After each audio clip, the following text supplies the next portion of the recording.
Good morning, viewers.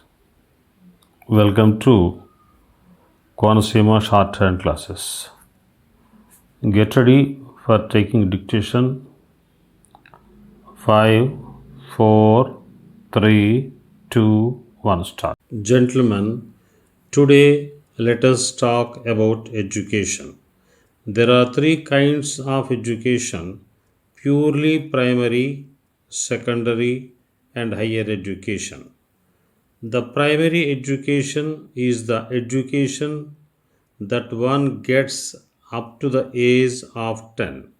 The secondary education is the high school education, and all such education beyond this stage is called the higher education.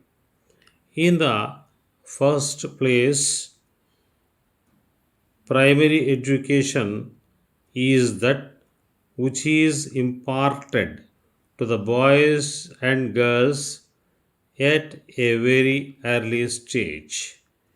In large number of cases, the student learns by actions of the teacher and tries to follow the same. Thus, a teacher in the primary school stage should be more concerned about conveying the knowledge through actions and figures rather than reading and writing. But it has not been so during the last decade. The English medium education has been putting more and more pressure on the young minds, with emphasis being on reading and writing. He is burdened with a lot of homework, and the student is left with no or little time for play. It is a fact that the student becomes disinterested to education, and this is the reason for a large number of students dropping out of the schools. Of course, there are other reasons for this also. In olden days, the students at this stage were taught great stories which had high moral values, and the minds of the students were filled with national pride and honor. They used to know the difference between good and bad, and that he should not do that which affects the people around. All these things make a boy a good citizen. At the high school stage, the main thrust has been on the learning of various subjects of daily life, such as geography, history, and sciences.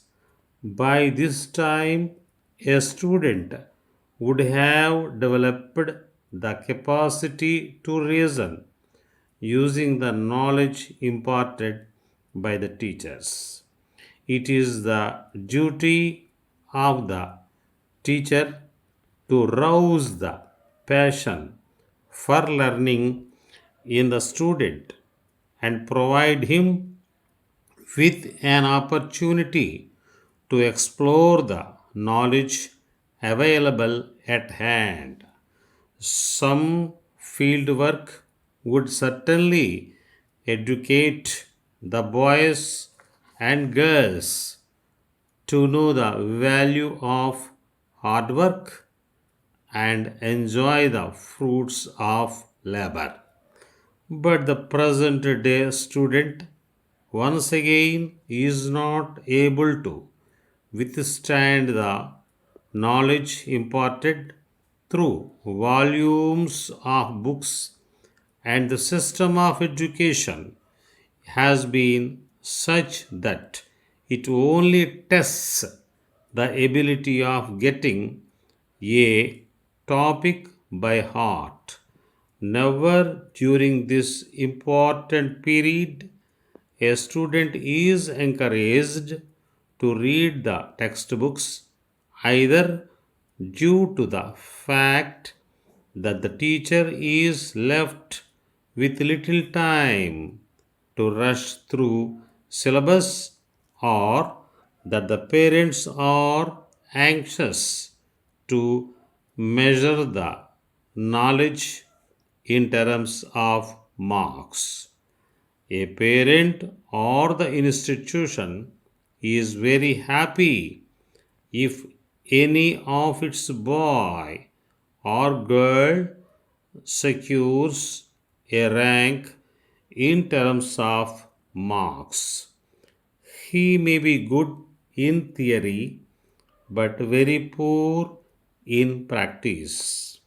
Many elders feel that this system of education damages the intelligence of the student and doesn't, in fact, enable him to learn.